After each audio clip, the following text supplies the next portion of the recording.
Pour commencer, quelques nouvelles de ce JT, au motif qu'il est un chemin qui se fait en marchant. D'abord, pourquoi ce titre de JT du réel? La question m'a été posée. Le JT, c'est le journal télévisé, la grand-messe du 20h. Et le JT reste le vaisseau amiral du complexe médiatique, même à l'heure d'Internet. Il en est l'emblème et la caricature, et c'est cet emblème que l'on voudrait contribuer à contrer, ainsi que cette caricature à laquelle on voudrait au moins répondre à la mesure de nos moyens. Ensuite, JT du réel parce que c'est le réel que le complexe médiatico-politique ne cesse d'offusquer, à un point qui passe toutes les bornes, de façon ultra-partisane et propagandiste en diable. Cela au service d'une entreprise de démolition de nos pays et d'un millénarisme technico-marchand aussi insensé que vil. Toutefois, il faut le préciser, le réel n'est pas la vérité. On les confond trop souvent. Pour le dire sommairement, le réel c'est ce à quoi l'on se cogne, et la vérité c'est ce qui nous échappe. L'un se rappelle à notre bon souvenir chaque fois qu'on l'a par trop ignoré, l'autre est le défi qu'il nous faut sans cesse relever, la conquête individuelle et collective qui doit être sans cesse remise en jeu. C'est entre autres l'une des raisons d'être du débat démocratique, qui est plus un débat qu'un exercice démocratique à proprement parler, sauf en sa conclusion, lorsqu'il y a lieu de trancher et de décider. Entre les deux, réel et vérité, les rapports ne sont pas dialectiques. Ils sont d'un tout autre ordre, mais voilà qui nous entraînerait trop loin. Toujours est-il que ce JT tente d'appréhender le réel autant que faire se peut, contre le matraquage idéologique, mais qu'il ne prétend pas à la vérité. Voir est la chose la plus difficile qui soit. Tant que je n'ai pas dessiné, je n'ai pas vu, disait fort justement Goethe. Et chacun peut en faire aisément l'expérience. Quelques nouvelles donc. Nous allons nous efforcer de garder un rythme quotidien du lundi au vendredi, mais peut-être avec une durée de JT un peu plus courte et un petit peu plus centrée sur les faits. Quant au 7 sur 7 du réel du dimanche, au lieu d'être une compilation de la semaine, il sera plutôt consacré à des exégèses supplémentaires à partir des faits et commentaires de la semaine. Rappelons enfin que ce JT souhaite promouvoir une pratique collaborative et que chacun peut y contribuer en indiquant ce qu'il souhaiterait y voir traité. Chronique de la soumission. Nice, Foncia, syndic professionnel, demande à des habitants de retirer le drapeau français qu'ils ont installé dans leur jardin pour, je cite, « éviter des débordements ». Quels débordements? De la part de qui ces débordements? Nous ne sommes plus en France?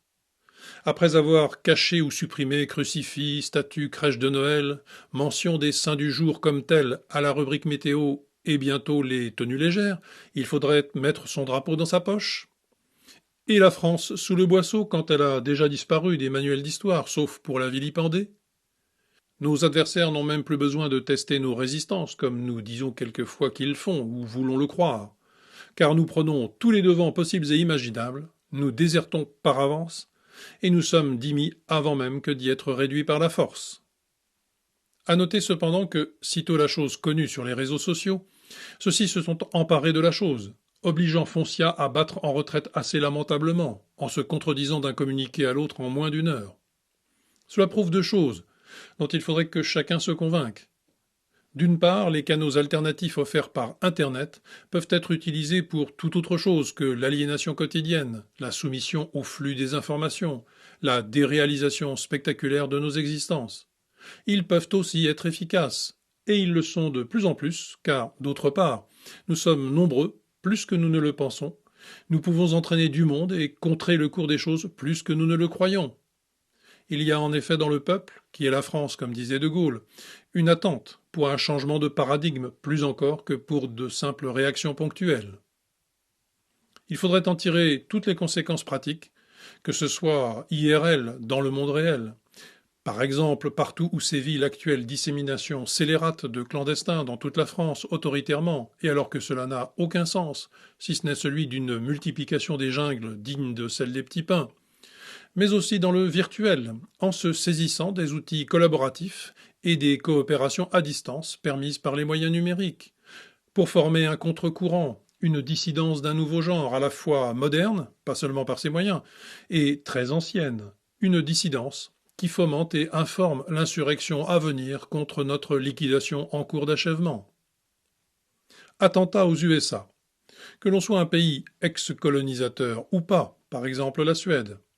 Que l'on autorise, sans même y regarder, les burqas, par exemple au Royaume-Uni ou pas. Que l'on soit engagé ou pas dans des guerres régionales, par exemple l'Allemagne. Dans tous les cas, les consignes de Daesh s'appliquent et sont de plus en plus suivies par n'importe quel mahométan. De même, que ces derniers aient profité ou pas des largesses de leurs hôtes, et le plus souvent c'est bien le cas. Par exemple, la plupart des récents djihadistes prétendument français, qui avaient ô combien joui de notre sottise bisounoursique, de notre excusologie ravageuse et de nos avantages sociaux, il n'empêche, ils n'en sont pas moins tous des soldats du djihad, potentiels au moins, sinon actifs, avérés ou complices, serait-ce par fatalisme. Si désagréable que soit ce constat, qui fait suite à des raisons imparables, il en est bel et bien ainsi. Tous ceux qui veulent l'ignorer ou le refuser creusent leur propre tombe, et la nôtre avec. C'est que le conflit auquel nous devons faire face est mondial, et religieux, rien d'autre. Les guerres de l'avenir se feront au nom de valeurs, annonçait Nietzsche, en prédisant que ce seraient les pires. Sachant que sous le terme de valeurs, il entendait volonté de puissance et domination idéologique du monde, domination par les idées. Eh bien, nous y arrivons. Propaganda. Amusante glissade des médias qui trouvent en urgence des raisons pour pouvoir expliquer l'élection éventuelle de Trump, comme elle est de plus en plus possible, cela sans pour autant trop désavouer l'intense propagande à laquelle ils se sont livrés outrageusement à son encontre jusqu'ici. Les derniers attentats permettent, par exemple, de dire que les Américains apeurés vont, hélas, se précipiter dans les bras du trublion populiste. C'est ce qu'on entendait hier soir. Il en est produit un qui pisait dans l'un des swing states décisifs pour l'élection. Et on trouve même, soudain également, quelques défauts à la campagne de Mme Clinton. Tout cela sans son numéro d'équilibriste. Nettement moins drôle, on notera que cette propagande a fonctionné bien au-delà du cercle des perfusés du télévisuel ou des addictifs aux divers décodeurs médiatiques. Et que nombre de nos concitoyens, parmi les plus lucides, sont tout de même tombés dedans assez allègrement. Trump est un trublion, c'est évident. Ce n'est pas un clown pour autant. Il n'est pas sérieux, pas capable, c'est une baudruche. À voir. Et si on le compare non seulement à l'inquiétante autant que délabrée Mme Clinton, mais aussi bien à tout l'establishment américain qui fait ainsi juger Trump, il y a de quoi s'interroger. Mais, par-dessus tout, c'est le phénomène populaire qui le porte et qui l'a su susciter qui est totalement ignoré, voire méprisé, alors que c'est un phénomène majeur.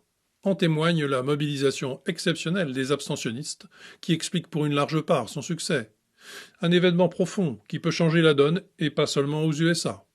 On aimerait en avoir l'équivalent dans nos pays européens. On sent que ça se dessine, mais nous n'y sommes pas. Même si on le souhaiterait chez nous, pour ce qui nous concerne, avec une toute autre profondeur. Mais cette profondeur, qui est historique, est toujours présente en nous, malgré des décennies de décervelage, de déculturation, d'abrutissement, d'abandon et de déréliction. Encore un sondage bidonné. Musulmans de France, pour 29% des sondés, la charia est plus importante que la loi de la République, annonce le JDD. Je cite, « Le dernier groupe, que l'IFOP évalue à 28%, réunit des croyants qui ont adopté un système de valeurs clairement opposé aux valeurs de la République et s'affirmant en marge de la société. Les jeunes, les moins insérés dans l'emploi et les convertis sont les plus disposés à adhérer à ce modèle. 29% se sont déclarés d'accord avec l'affirmation suivante, la loi islamique, donc la charia, est plus importante que la loi de la République, comme le disait le titre. Et ils sont 50% chez les moins de 25 ans. Il faut bien entendu lire ce résultat tout autrement. 30% à peu près maîtrisent mal la taqiyya ou pensent qu'elle n'est plus tout à fait nécessaire. 65% s'abritent encore derrière elle, et 5% sont vraiment sécularisés ou apostats, grosso modo. Pendant ce temps, un spot télévisé appelle les Suédois de souche à s'intégrer, c'est bien le mot, à leur nouveau pays, je cite encore. La Suède est toujours en Suède, mais elle n'est plus la Suède, c'est officiel. Par voie de conséquence, il n'y a pas que les nouveaux Suédois qui doivent s'intégrer. Tout le monde le doit, y compris les Suédois de souche. S'intégrer à qui et à quoi, c'est une question que l'on ne posera pas. Et pour cause, tout cela est insensé. Mais l'insensé, c'est la marque de fabrique de la modernité modernante. C'est surtout qu'il est temps de le dire, le pays a changé, et il faut désormais tâcher de survivre dans sa propre maison, alors qu'elle a été entièrement squattée par tout le reste du monde, en attendant que tout cela vire tout à fait au chaos. Autrement dit, c'est le discours du forfait accompli, après l'avoir nié contre toute évidence et par tous les moyens, le discours de la haute trahison triomphante et de l'arnaque victorieuse. On l'entendra tôt ou tard sous nos latitudes, et c'est pourquoi le slogan « La France tu l'aimes ou tu la quittes », comme la laïcité du reste, est dangereux, car à double tranchant, nous l'avons toujours souligné.